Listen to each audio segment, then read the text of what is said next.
When I started this challenge, I knew we'd have some challenging weeks. However, I didn't expect it to be so early on in the experiment. So welcome to week 3 of the auction challenge. I mentioned in the last video that this week was a challenge to find the right lots at auction to then obviously sell on as per the challenge onto online auctions. However, I did manage to find these 3 Dalton or Royal Dalton Burslem vases, of which I put 2 together, which are a matching pair, and then 1 standalone.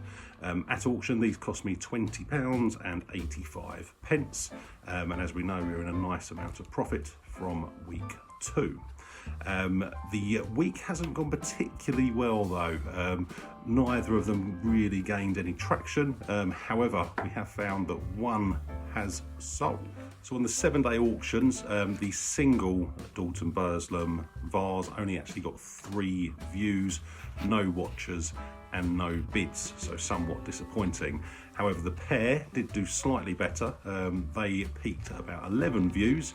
They did get a good number of watchers, and it peaked at 5 watchers, which then dropped back sadly to 4 just before the auction came to an end, and only achieved 1 bid, which sold at £15. So this week on those lots does give us a loss of minus £5.85.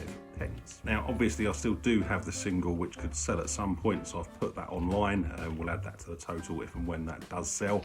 However, I've been really disappointed in these lots this week. So after such a high of last week, it's really come sort of crashing down to earth of what to look for that's going to sell well at auction. However, no one said it was going to be easy, so we will continue. We are still in profit, so we're now at plus £70.96, and the hunt is on for weeks 4 lots. So I hope you're enjoying the content. If you do find it interesting, please do give the video a thumbs up and subscribe to the channel to be kept up to date as we release new videos on the auction challenge.